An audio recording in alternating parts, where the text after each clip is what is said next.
తమిళనాడులోని రాజకీయాలు వేడెక్కాయి. ఎలాంటి రాజ్యాంగ పదవిలో లేని శశికళను తమిళనాడులోని యూనివర్సిటీల ప్రతినిధులు కలవటంపై అభ్యంతరం వ్యక్తం చేశారు డీఎంకే నేత స్టాలిన్. ఈ వ్యవహారంలో జోక్యం చేసుకోవాలంటూ గవర్నర్ విద్యాసాగర్ రావుకు లేఖ రాశారు. దీనిపై మరింత సమాచారం మా ప్రతినిధి దినకర్ అందిస్తారు. దినకర్, చెప్పండి, అసలు ఏం జరిగింది?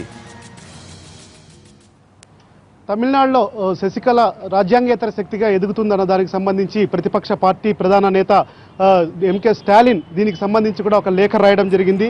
తమిళనాడులో ఉన్నటువంటి వీసీలంతా కూడా శశికళను ఏ హోదాలో కలుస్తారన్న దానికి సంబంధించి ఆ పార్టీ నేత అభ్యంతరాలు వ్యక్తం చేయడం జరిగింది. అందులో భాగంగానే ఆయన ఈరోజు గవర్నర్కి కూడా లేఖ రాయడం జరిగింది. అసలు ఏ హోదాలో ఉన్నటువంటి వీసీలు కలుస్తారు, ఆవిడ్ని వీసీలు కలిసి జయలలితకు సంఘీభావాన్ని ఆవిడ దగ్గర ఎలా ప్రకటిస్తారో, ఒకవేళ వెళ్ళాలంటే జయలలితకు సంబంధించినటువంటి సమాధి దగ్గరికి వెళ్ళి సంఘీభావం తెలపాలి, అంతేగాని శశికళను ఏ హోదాతో కలుస్తారని చెప్పి వచ్చినటువంటి ఫోటోలు కానీ ఏదైతే లెటర్స్ మనం చూస్తున్నామో అవి ఈరోజు మధ్యాహ్నం స్టాలిన్ లేఖ రాయడం జరిగింది. వారిపైన అప్రాప్రియేట్ యాక్షన్ తీసుకోవాల్సిందిగా కోరడం జరిగింది. మాజీ వైస్ ఛాన్సలర్లు కూడా ఈ అంశంపైన మండిపడుతున్నారు. శశికళకు పార్టీలో కానీ అలాగే ప్రభుత్వంలో కానీ ఎలాంటి హోదా లేనప్పుడు వాళ్ళు కలవాల్సిన అవసరమే ఉంది.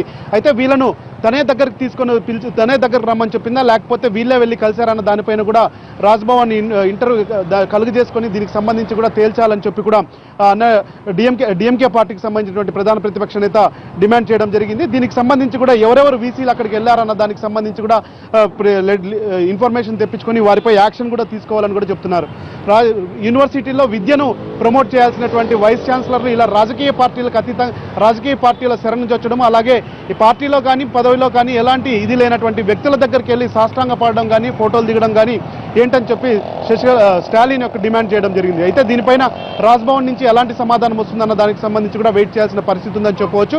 అయితే గత కొద్ది రోజులుగా ఇదే కొనసాగుతుంది. ఎందుకంటే తమిళనాడులో ఉన్నటువంటి ఇప్పుడు చిన్న ఆఫీసర్ దగ్గర నుంచి చీఫ్ సెక్రటరీ వరకు, అలాగే మినిస్టర్ దగ్గర నుంచి సీఎం వరకు, అలాగే ఎమ్మెల్యే నుంచి పార్టీ క్షేత్రస్థాయి పార్టీ కార్యకర్త వరకు ప్రతిరోజు ఉదయం 10 గంటల నుంచి సాయంత్రం 6 గంటల వరకు చిన్నమ్మ దర్శనాలు జరుగుతున్నాయి. అక్కడ చిన్నమ్మ దర్బారు చేస్తుందని చెప్పి కూడా అనేక విమర్శలు వస్తున్న నేపథ్యంలో రానున్న రోజుల్లో ఇంకా ఎలా ఉంటుంది, ఈ నెల 29వ తారీఖున చిన్నమ్మకు పట్టం కట్టబోతున్న నేపథ్యంలో ఇంకా పరిస్థితులు ఎలా ఉండబోతాయన్న దాన్ని కూడా వేచి చూడాల్సిన పరిస్థితిని మనము ఇక్కడ తమిళనాడులో మనకు కనిపిస్తుంది.